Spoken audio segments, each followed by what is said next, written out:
Welcome to another episode of my wake up call. You know the routine. I get to know people. I get a taste of them, and I say, wait, hold off. Let me get you on the podcast, because then as I get to know people that I think are worth getting to know, why not get to know them with you, my listeners and subscribers that I'm so grateful to for doing this. I've been told that my wake up call is now in the top 1.5% of all podcasts. And couldn't do it without you, my listeners. So I want to thank you. And I want to introduce you to Fred Joyal. It's like pulling teeth with this guy, and I'll tell you why. He's an author, a speaker, an entrepreneur, and a business advisor. He co-founded the most successful dentist referral service in the country, 1-800-DENTIST. Got teeth, got milk, got rotted teeth. That's just from me. Delete them. He's previously written 2 books in marketing, has dabbled in stand-up and improv comedy. He's acted in bad movies and excellent TV commercials. His latest book, Superbold, From Underconfident to Charismatic in 90 Days, is out, and you need to check it out. By the way, he once beat Sir Richard Branson in chess and was also a question on Jeopardy. Got to find that one out. And he's an avid cyclist, below average tennis player, and even worse golfer. And he and I belong to an organization called METAL, which stands for Media, Entertainment, Technology, Artists, and Leaders.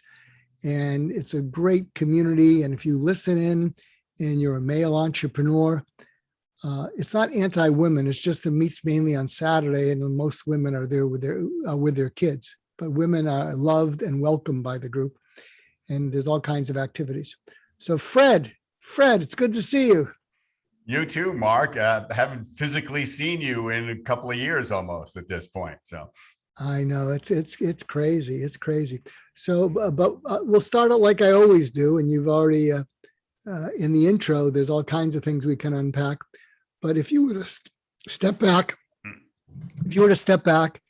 and look at the through line through your life and kind of your calling and your purpose, kind of why you're here. If you have an idea of what that is, what is it? And I'm going to sit back and hear the origin story, wake up calls, acted in bad movies, improv comedy. I'm just going to sit back and eat popcorn. So welcome, Fred. Thank you very much. Yeah. So the evolution of my purpose, I think, when Elon Musk, he talks about what's your enemy, and it's my enemy was my own shyness, my own lack of confidence. And I worked my way through it to become bolder and bolder and bolder, because I saw other people who were really bold, and I went like, are they born this way? How did they get this way? But it made me angry to be so shy and to miss so many great opportunities. So I've got to the point now where my purpose in life is to teach people how to grow and expand their confidence and boldness to whatever level they want. And that's what my latest book is about. And it's a practical application of how to do that, how to create that for yourself. So that's where I'm going with my life, and it's I couldn't be more excited. So you just teed up, because I share stories that resonate with it. So I'm still an introvert, but well, my wife says you can't say that anymore, and she now has the introvert card in our family. But I was painfully shy, and I'll tell you what changed it for me, but I want to hear what changed it for you. You missed out on some opportunities. What changed it for me is when my now 40-year-old daughter was 6 months, my firstborn. And I remember I was strolling with her and I was looking into her eyes. And if you have young children or grandchildren, it's like looking into the eyes of God. And when I looked into her eyes, it's like she was saying to me, when I get to be 18, be someone I'm proud of. And I couldn't guarantee that I'd be that person because I was shy. I wouldn't even raise my hand to ask questions because it could be seen as impertinent. And so when I just looked into her eyes, I said, I'm going to do everything I've been afraid of with my shyness. So that's when I started speaking a little bit. I'd speak to little old ladies, places where, if you're just breathing, they were happy for you to be there. And then, I'd speak at other settings where, they wouldn't be that critical. And I've created this Frankenstein, including training hostage negotiators, speaking in Moscow with Nobel Prize winners. But I'll tell you, it's the shy part of me is still alive, and I'm a founding member, and I'm going to add you to it, of the Dread Going But Glad I Went Club. Yeah, I mean, I'm a bold introvert myself. I mean, that's you don't lose that. But what you want is, in your capability, is to be as bold as you need to be. I mean, part of it is not just to be bold for the fun of it. There are times in your life where it's going to be crucial to be bold. It's going to be important to step up. I mean, I even think about your book, Why Cope When You Can Heal. It takes boldness to decide to heal, right? To decide to say, I'm not just going to cope with this. I want to be healed. I want to get beyond this. And so, but maybe you have to give a eulogy for a good friend, and you don't want to be the one who goes, I don't want to say anything. I'm afraid of speaking to people. That moment comes and goes. And it may be asking for a promotion. It may be, asking for a raise. It may be quitting, maybe asking for a divorce. It's like, I don't want people to miss opportunities. I want to help people not have a life of regrets and wish I had and I should have stories that they're telling themselves. So can you share some of the journey? Because I'd trade voices for you in a heartbeat. I mean, you have a bold voice. Mine's sort of a mushy pear kind of thing, and yours is right out there. You have your outer voice. I got to learn how to do that. But can you share some of the journey and some of the maybe even some of the challenges, maybe even some of the mishaps, where you maybe even question yourself, as I have, am I cut out to do this? Maybe I should just go shrink back into my shrink office. So can you share some stories, and then some breakthrough stories where, I think I'm turning a corner?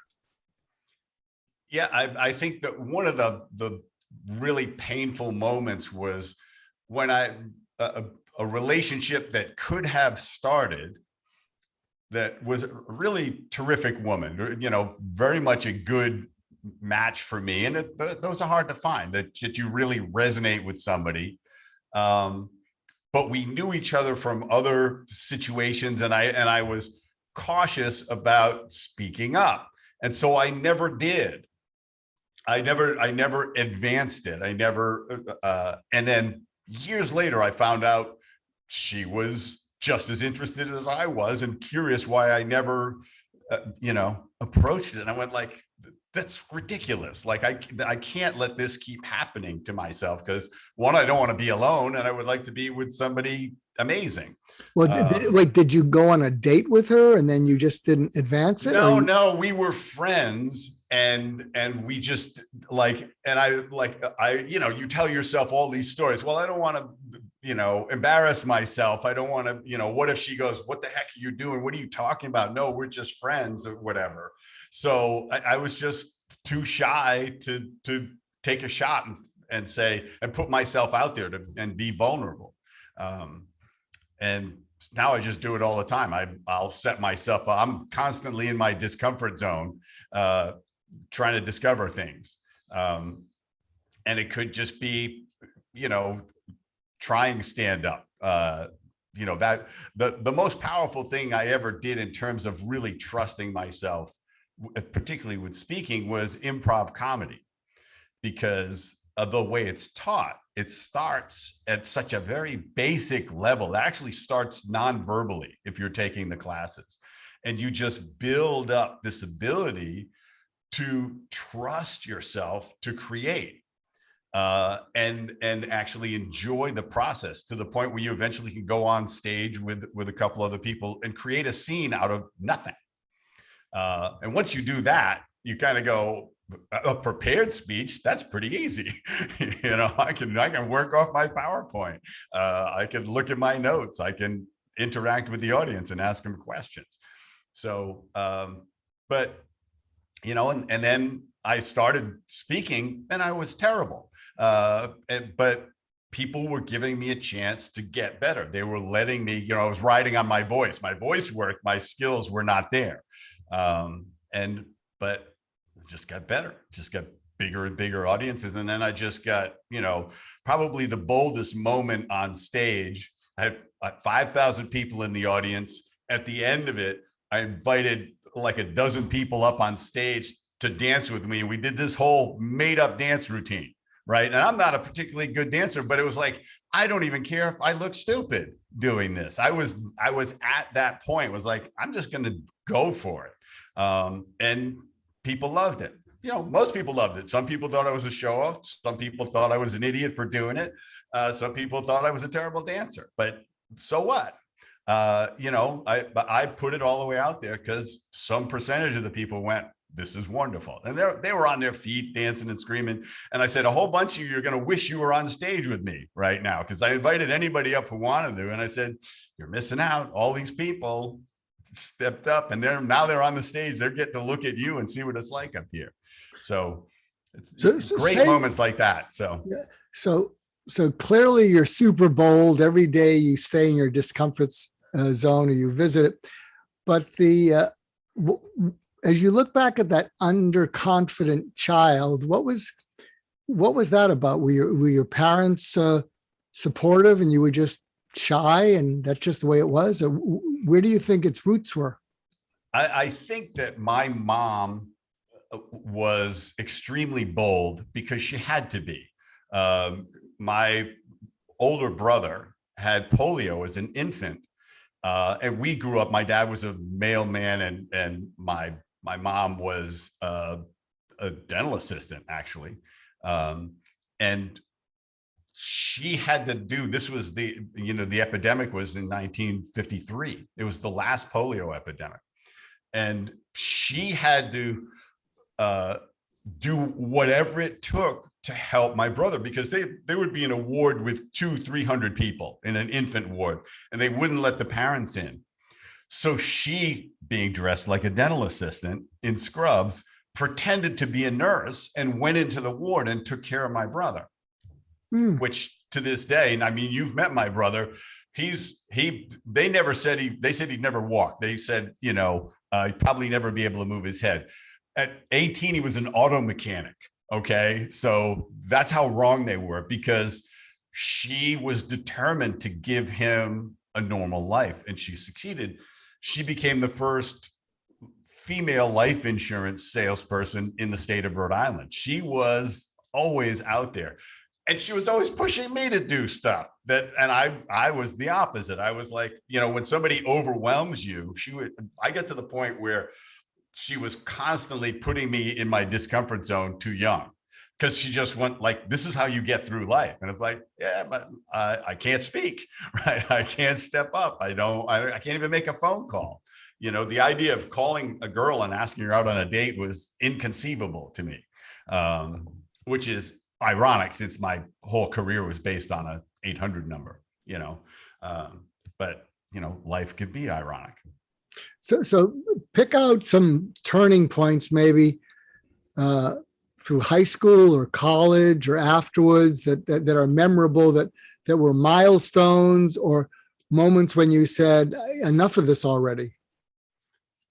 Yeah, I think it was, the big turning point in my life was walking into an ad agency for the first time. And I just went, wow, this is something I could do. I think this is my tribe, because I wandered around doing all sorts of things. I was quite aimless in my youth. And I thought, well, how do I get into this? And so I started just asking people and saying, can you help me? Because it's, asking for help is a bold act, because you could get turned down. You could be like, somebody could say, why would I help you? Or I don't have time, or any of those things.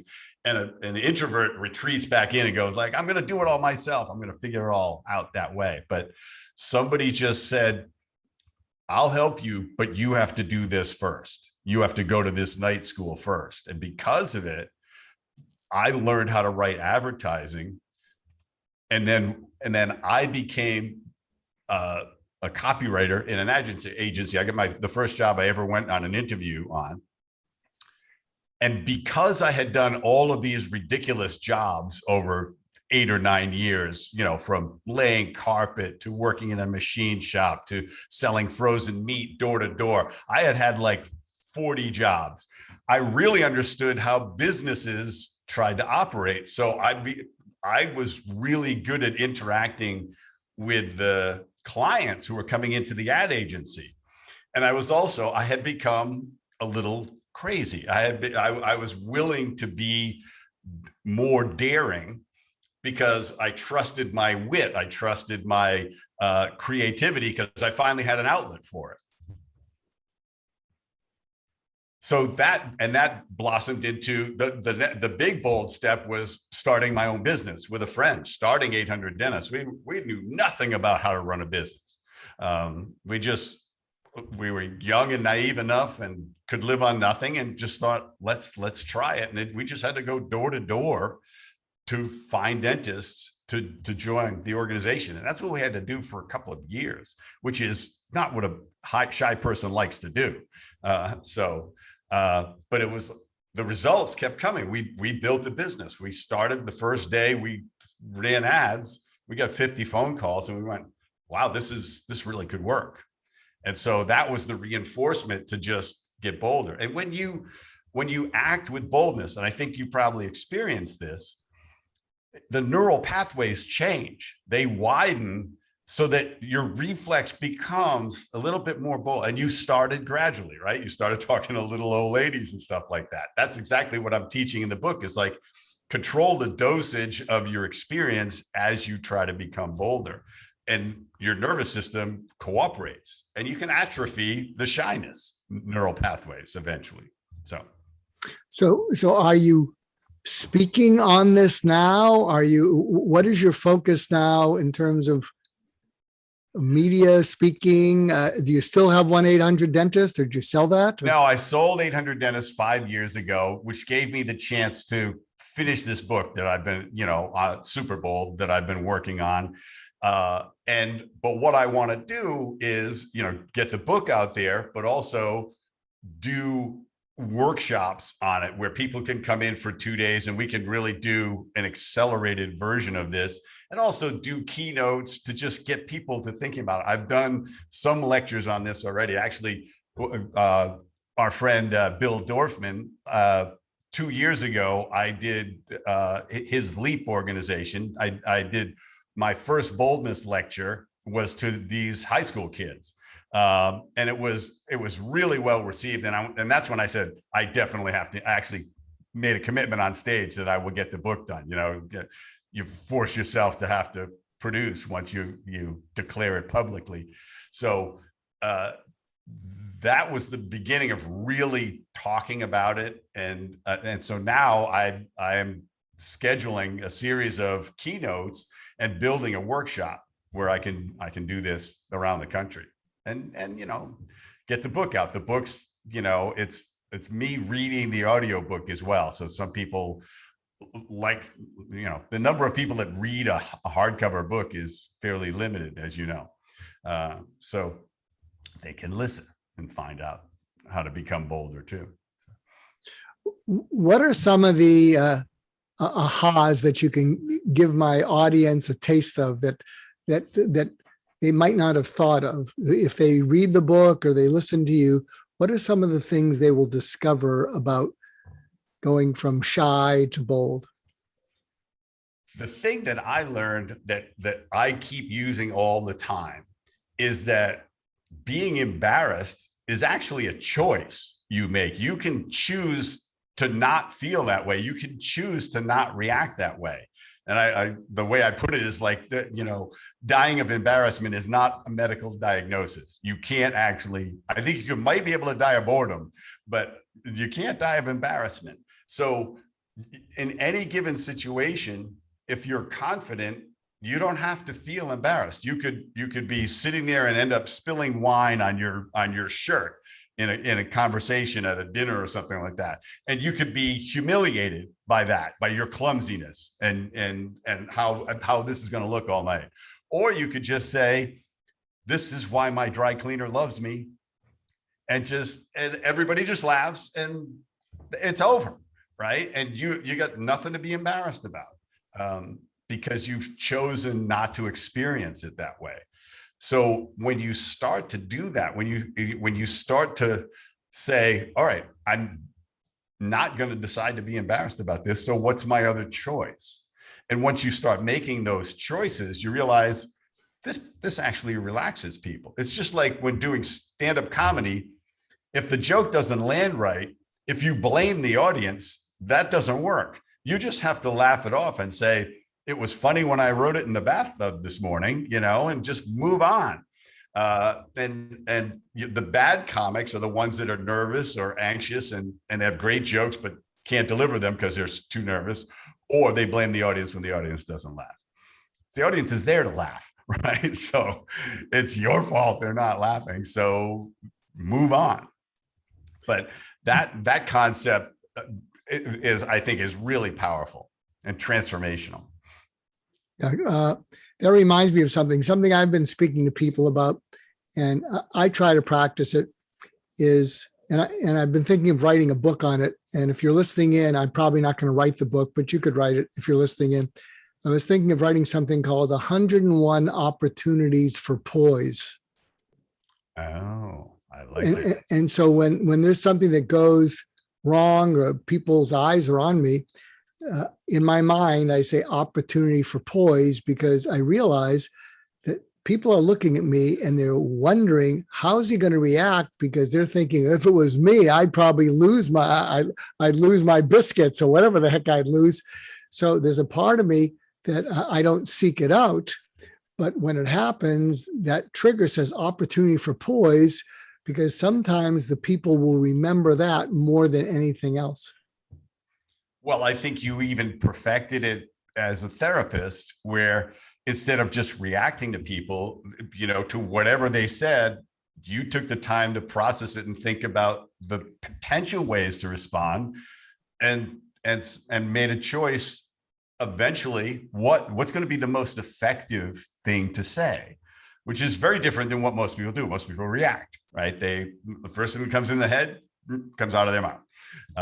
So I think that poise is a really interesting word, because it's a choice to be poised regardless of what's happening. Yeah, I'll share a funny story. Years ago, when I was speaking, and I still get nervous before I speak, but then they seem to be going reasonably well lately. But years ago, I remember I forget what the event was, but there was probably about 400 or 500 people in the audience.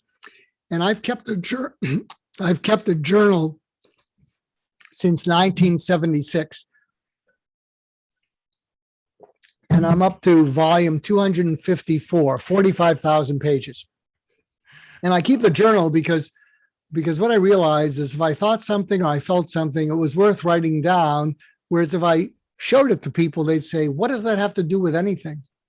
So it'd just be an observation. But after a while, the observations would connect and turn into articles or books. But I used to keep a journal that was, not a small one. So I would tuck it in the back of my pants. And I was giving a talk. The journal was in the back of my pants, and it starts to slip down my trousers. So the people in the front row are looking at me like, what? And I'm looking like John Wayne saying, how do you like that, pilgrim? And so I'm from my chest up, I'm straight, but it's like my bottom is moving to keep the book from slipping. And then it slips, and the people in the back couldn't really see this. And so when it finally slips, I say, excuse me for a second. And I reach down to the bottom of my trousers, pull out the journal. And I said, yes, that is a journal in my pants, but I am glad to see you. And then we went on. And then during the Q&A, I answered questions and I said, I have a question for you. Should I keep the book bit? Should have incorporate that into my regular performance. Yeah. Well, But that's a perfect example of choosing not to be embarrassed and just saying, it's a poised reaction to the situation, because and everybody appreciates it.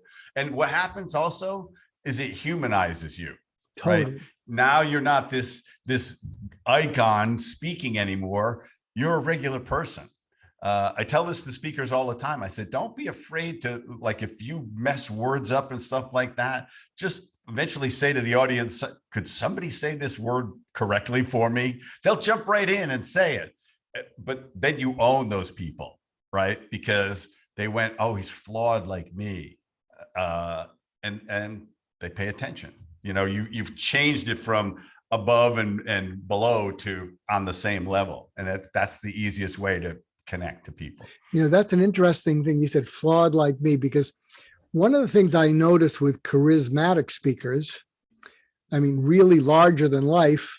Now, some of them, they have a machine, so they'll get people to buy product in the back of the room. But there's a number of people who are really charismatic and they pump people up, but the audience will often smile and say, well, that'll work for you. You have courage. I would never do that. Yeah. And so some of these people don't get the results they'd like in terms of the follow-up, because a lot of people, will get pumped up, but as soon as they leave, they say, well, it'll only work for you because you have courage. So one of the things that I occasionally do, and you're welcome to use it, it might fit. Sometimes I'll start a speech and saying, I need to do a little bit of psychological housekeeping. In fact, I'm shy. I'm painfully shy. I'm a member of this dread going but glad I went club. I said, and I'll tell you something. I don't mix with anyone the night before. I give my talk, relax afterwards, have 2 glasses of wine, then I'll talk to anyone. And what happens is people then say, oh, he's like us. And I think when you can feel the audience leaning towards you, because I've just seen so many people who are wonderful and they're smart, but they're so overpowering, that the audience smiles politely, but it's a polite smile. It's not anything they're going to do anything with. And, fascinating. So does your shyness come out though at times in your life now though? There are moments when I feel it as a blockage, but it's like, because you can never stop the voices in your head. I don't think you can just choose not to listen to them, or you can respond to them and say, no, thank you. I'd rather not believe that, because we are masters, especially shy people and introverts, of coming up with the worst case scenario, right? Which is like a 0.1% chance of happening, but we don't want to take that risk, right? And so that comes up in me all the time still. And then I just talk myself out of it. And I say, I'm sorry, Fred, you got to go. You got to step up. You got to get out of your comfort zone and step over the line. And I'm rewarded every time. And that's the other thing that's what I observed is bold people know something that most people don't, is that 99.99% of the time, nothing bad actually happens, right? Just in your mind, right? It's only bad in your mind if you decide to label it that way. But bold people, they try all sorts of stuff. They get away with all sorts of stuff. They'll walk backwards into a nightclub without a ticket, right? And nobody will stop them. 99% of the time, there'll be a lineup, 100 people outside, right? And they go like, no, I'm just going to see if I can just walk in this way. Or they go up and they start chatting up the bouncer and figuring out how they know each other. And suddenly they're inside. And when I observed this, I went like, why are they like this, right? And it's because they know that most of the time the doors are going to swing open and nobody's going to stop them. So they never stop themselves. And that's a great gift. If you can never be the one to stop yourself, your life will change completely. So can you drop I don't want you to give away the book, just enough to entice people. So can you drop a couple more nuggets that we can get from the book? Well, one of the things is that, there's a system called the PRIDE method that I use, and it's an acronym. And we won't go into the whole thing, but it's preparation, relaxing, insight, controlling the dosage of the experience, and everyday action. And one of those things is what you do every day reprograms you, even if you do it for 2 minutes or 5 minutes, because your brain goes, I guess I'm this guy, right? It's just like if you were learning an instrument. If you practice, they say you get more results practicing 10 minutes a day on an instrument every day than if you worked at it 2 hours on Saturday and Sunday, because your brain goes, you're a dabbler, right?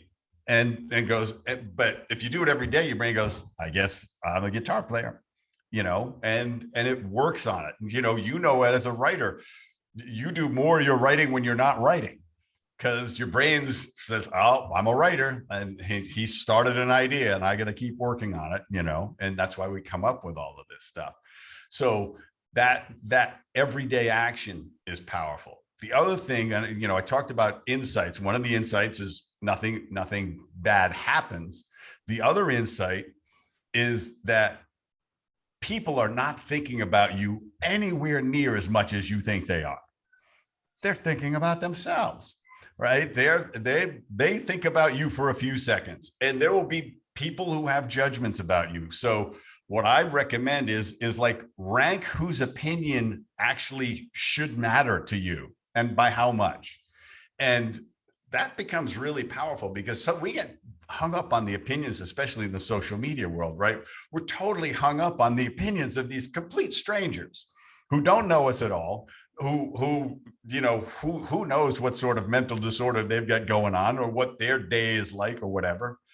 But rank those people in your head about whose opinion you really care about. And it's going to be a handful of people at best. And the rest of them is like, that's their thing. That's their stuff. What's going on with them, right? It's not about me. And so you eventually learn to reject rejection. You can learn to do it. You can say, like actors, they go into auditions all the time, right?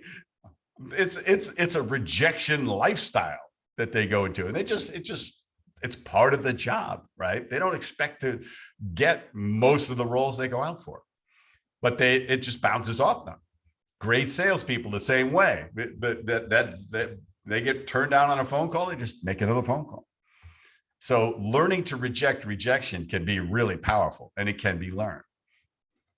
Oh, these are great nuggets, and I can tell you, my listeners probably are more on the shy side because of the nature of this podcast. But you're really giving them some inspiration and motivation and things that they can use. If you project yourself into the future a little bit, I think you've given us a taste of that what you really want to be doing is keynotes and trainings and things like that. Can you look beyond it, or is that good enough for the next 5-10 years? And you'll be happy if you're able to be, people pursuing you to give the talks, people pursuing you to give the trainings. If this is all I ever did for the rest of my life, I would be completely satisfied. If I picture maybe eventually I write Superbold for women, right? And it dials into the unique challenges of being a woman in the world and being, confident without being misperceived. Superbold for teenagers, Superbold for salespeople, for school teachers, whatever. I could see creating different messaging for those people. And I would love it. The book is full of boldness exercises that move you up from the simplest level, just like improv comedy, to really bold moves. I would love people to create exercises and tell me the exercise that they did and what happened. And then we create this network of people who are going, you got to try this. I did this. I said this. I was so afraid and I walked in there anyway. And this is what happened. I want those stories out there. And I really want to affect millions of people. I want the world to be a bolder place, because we need bolder people. We got a lot of problems in the world, and we need as many people stepping up and leading bolder lives. And that, why not lead a life that you're proud of, that you're excited about, that isn't filled with regrets? That's the way I want to be. I want to have as much impact as possible and as few regrets as possible along the way. Now, so, has your mom passed? Yes, she has. What do you think she'd think? What do you think she'd think of the Fred Joyal of today? She would be very, very proud of me. She would be very pleased, and to know that I finally stepped into her shoes and just took on the world the way she did. In the face of so much adversity. I faced nowhere near the adversity that she faced in her life. And she's a shining example to me of what the difference bold action can make in the face of even, society telling her what she shouldn't be doing, and, the healthcare community telling her. So I think she'd be excited. So I think if she's looking down, I can tell you she is excited. So you've already given us a taste. You mentioned some exercises. Before we end, can you give us an exercise that people can start with today that can help them down the road to boldness? Yeah, one of the simplest things to do is, it's everyday action is what matters. Introduce yourself to somebody new every day. And all it takes is, hey, there's a million Starbucks out there, right? You just get in the line and introduce yourself to the person in front of you or the person behind you. But just have a 2-sentence conversation with no agenda. And that's what invites people in, is when they don't feel like you're hitting on them or you're trying to borrow money from them or something like that, trying to panhandle, that you're just saying hi and maybe giving them what I call a throwaway compliment. Just say something really nice, like what they're wearing or what they're really interesting, or they got a great smile. I'm a big believer in complimenting somebody's smiles. I'm a big believer in not talking about their body in general, but their smile or their eyes is something you can really say something about. So just do something like that every day. Another exercise I love, which teaches that nothing bad ever happens, is to, the grocery stores are going to hate me for this, but walk into the back room of a grocery store where it says employees only. Nothing bad happens. The worst thing that could happen is somebody would say, can I help you? Right? And people are like, oh, I can't go in there. That says, it's got a sign that says there's no crime being committed, So if you go there, embrace that feeling, that weird discomfort. It's like, I shouldn't be in here. The voice that's yelling, no, don't go, don't go. When you go in, nothing happens. And you start to train yourself that, oh, okay, I'm an idiot. I'm telling myself all of these terrible things. None of them happen. I'm going to up my game. And that's what the exercises start to do. They start to take you, okay, now you did this. Now you're going to try that. And you're going to get better and better and better at it, because you're going to be prepared and you're going to have built up your boldness muscle. So those are a couple. No, those are wonderful. I guess the people in this organization you and I belong to don't have this kind of trouble, but I could see this being a natural for a support group of shy people where you hold each other accountable, and and it could be something from the book. Okay, every day each of us is going to strike up a conversation with someone, and then you report back. But I could see this would be a natural for helping people with that. Any thoughts about extending this to teenagers or preteens, because shyness is really painful when you're a teenager. I mean, there's lots of things that are painful as a teenager, but when you're shy, you just feel it's awful. Yeah. I would love to, this is, like most of what we do is reaching back into our past by helping somebody who's much younger to understand what we wish we knew at that age. So I will be doing LEAP again and talking to those students. I will go back to my high school. I'll go to any high school and talk about this. And it's also interactive. Whenever I do lectures, there's people, I'm bringing people up on stage and I'm making them do stuff. It's always great because you say, okay, who's the shyest person in the room? And some people raise their hands and I go like, as if the shyest person in the room would actually raise their hand.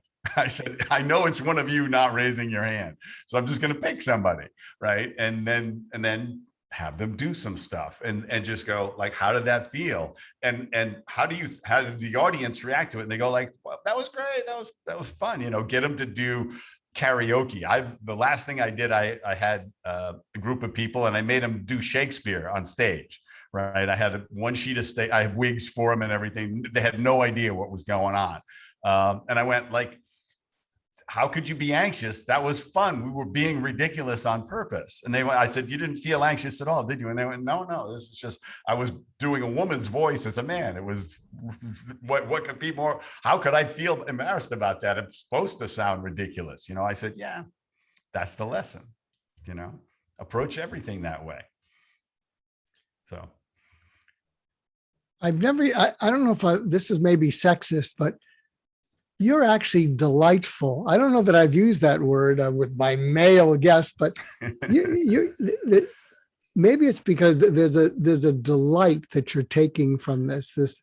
You're taking delight and enjoyment in who you've become and away from who you were, and you're having fun doing it. And it's really infectious and contagious. So I want to thank you. Thank you, Mark. I will take that as a non-sexist compliment. But thank you very much. It's if I brought some delight to you today, that's very gratifying. Absolutely. It's interesting because, as you say, we still have some of these shy genes. So there's a part of me that's sort of nervous inside, and it's a good nervousness. So I want to thank you for stirring that up and stirring the pot inside me so I can stay in my discomfort zone. So where can people find you and find the book? Easiest way to find me and find out anything they want to know is fredjoyal.com, Joyal, no dots or dashes or anything like that. And then right there, you could click on it. It'll take you right into Amazon. You could search me on Amazon, or you could search Superbold on Amazon and it'll pop up, and it's on Kindle and Audible and hardcover. So all of those choices are there. So those are the two places to find out about me. And if you wanted to have a 20-30 minute conversation with me on my website, you can just book it. It'll just schedule it. So if you say like, no, I'm seriously shy. I can't even read your book. I'm so shy. Schedule a time. I'll talk to you for a half an hour about it. I'd love to probe what's life is like for you and see if I can reach in and be a little bit like Dr. Mark and find that little insight that I can give them. So no, yeah, and he really means it. I mean, if you're listening in, he's really sincere about that offer. So if you are shy, do reach out to him, have that conversation. Do you ever get people confusing it? Do you mean Super Bowl as opposed to Super Bowl? I hit the D as hard as I can because they go, you wrote a book about the Super Bowl? No, Superbold, right? And it's all one word, which is also confusing because they'll try to search super space bold on Amazon and maybe not find it right away, or something else, or it will correct it to Super Bowl. So yeah, there's a little confusion there. So I tried. I did my best. It teaches me to enunciate. No, I think there's a term called Mental Real Estate that I learned from a friend of mine. This friend of mine designed Disney Tokyo and Disney Paris. And he said, mental real estate is when you take something that's familiar, but you twist it. So the familiarity gets into people's minds. Like he said, Pirates of the Caribbean owns the word pirates in the minds of kids. So Disney owns pirates. So when you say, oh, I wrote a book called Superbold, just the confusion adds, and the clarification means it has mental real estate. Yeah. Yeah. And super bold means there's no situation where that's important that you don't step up. That's when you're at that place. And that's where I want people to be. That's where I want to be. I'm getting bolder all the time. My discomfort zone gets further and further away all the time because I'll find my way into it. I'll find a way to get, I'll see somebody that I want to meet. And that hesitation is like, they don't really want to talk to me, but I've proven myself wrong enough. So one last question. That girl who got away, have you ever connected with her in the super bold version of yourself? Oh yeah. We've talked about, we've had the chance to reflect on it years later. And when we both, I've had terrific relationships.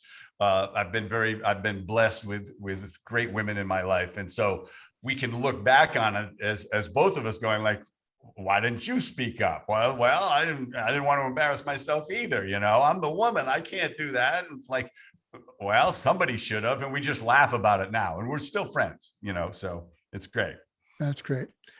Well, thank you, Fred. And to my listeners, thank you for listening in. And please, I know you're shy, and maybe this is your wake-up call because you've been loyal subscribers, you listen to these podcasts, but I know that you know the pain of being shy. You don't have to live with it. So please do check out Fred's book, Superbold.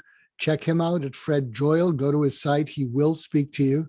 You never know. You might have a wake-up call in that 20 minutes or 30 minutes that he's going to give to you. So until next time, thanks again. And please leave reviews at Apple Podcasts. Share this with your friends and connect with us so we can do an even better job.